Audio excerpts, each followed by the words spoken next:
Hi guys, welcome back to another sermon notes video from me. I asked and you guys answered that you thought it would be a great idea for me to do a miracle series here on my YouTube to match the miracle series that we're doing at my church, Central Christian, and here in Las Vegas. And I'm gonna link the sermon down below so you guys can watch it. Again, like I always say, my pastor does a much better job of getting the point across than I ever could. And so if this is something that is really interesting to you or something that you feel like you need to hear and study more in depth, then definitely go ahead and check that out. I have it linked down below for you that you can watch the teaching at my church. So this week's miracle was the miracle in John chapter 5, where Jesus heals a broken man and a man that is paralyzed and very, very sick.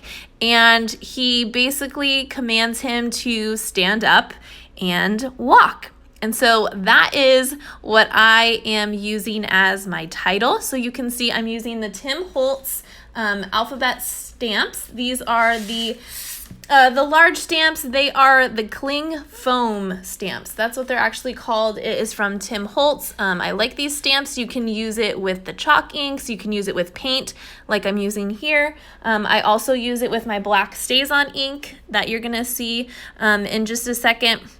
But they're really fun and they definitely make a statement. And so I loved using those for my title. And I'm just going across the center of my page so then I can connect the two pages together. And it's going to help my notes be a little bit more cohesive as one sermon.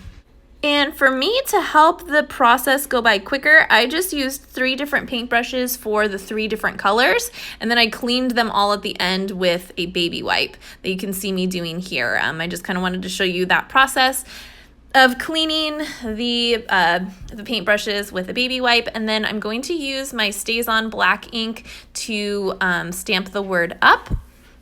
And that's going to go, like I said, right in the middle of my page. So what I really wanted to talk about is being able to stand up in our faith and knowing that Jesus knows us, and Jesus, he knows our every being. He knows what we need. He knows what we want. He knows our deepest desires. And that's exactly what happened with Jesus and this man. He knew this man. He didn't just see him, but he knew him. And he asked him, "Do you want to get well?" And of course, this man wants to get well. It's like, duh, Jesus. Of course he does. He's been sick for 35 years or something like that. So of course he wants to get well. But really what Jesus was asking was, do you believe that I have the authority to do that and to make you well? And it's just asking the man to put his trust in Jesus. And that's what Jesus does for us all of the time too, asking us, do you believe that I have the authority to make your dreams come true, to give you your miracle? It might not be the miracle that you're praying for. It might not be the miracle that you think you need, but it's the miracle that I know you need.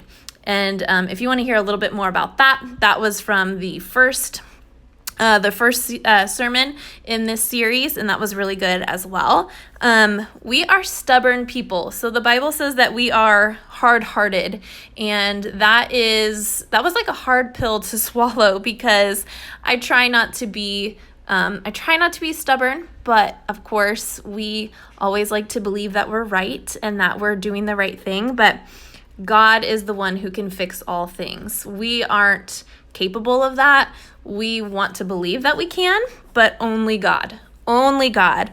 And Jesus has authority over everything. He has authority over politics. He has authority over our needs within our family. He has authority over our school system. He has authority over our pets, over our children, all of those things. He is in control of all of it. And it's up to us to relinquish that wanting to hold on, to just stand up and give it to him and believe that he is greater. And so in John 5:7, the man is like, no, I'm not going to get well because I can't be the first one to this healing water. And Jesus tells him, stand up and walk. And the man does. The man stands up and walks and is completely healed, and he grants him the miracle that he had been waiting for. And our pastor was talking about how a lot of the time he gets people who come up to him and say like, oh, the Bible's just full of miracles and that's not real life and that's not what's really happening in our world. And I mean, as we're reading the Bible, it might feel like that. In fact, it definitely does. We're reading all of these things about how Jesus heals people and Jesus finds ways when there is no way. But when you really think about it, he still does that in our lives today. If you look in the book of Acts, there are 30 miracles that take place over the course of 30 years. So that's averaging about one a year. And if you think back in your life as a believer and what God has done for you in your life, you can probably say that there has been more than one miracle a year. I know that I can say that. God still heals people. He is healing you. He's taking you from your hurts and your hang-ups. He's with you when you're at your job. He's with you when you're with your family, when you're with your children. He's creating miracles all throughout those things. And I thought that was just really fun to think about, that yes, the Bible feels miraculous, but so does our life. When we really step back and we view things in a different light, we have that capability. So that's just kind of the heart behind all of my journaling that you see that I just used my typewriter to type it up. I'm using some washi to back up the grid labels. That's going to be my titles or my little subtitles. And then I typed up all of my notes that I wanted to get in those little wonky boxes that I created. Here you're going to see me just start to place my typing down into the boxes that I've created. I do decide to kind of rough up the edges to add a little bit of texture. I used the main topics of the 2 points that our pastor used. I used those to put inside of my grid labels as the title, and I just used my tape runner to get those down. And then I realized that down on the bottom, I definitely am going to need to move the washi because my box is not going to fit with my title. This is real life, people. So I have to do some surgery here and pull up some washi tape and move it around and figure out how my pieces are going to be housed together. Ideally, I would have not wanted the arrow to be gold that I used, but I try and break up the color you'll see at the very end of the video when I outline it in black, and that kind of helps it look like there's not two gold elements right next to each other.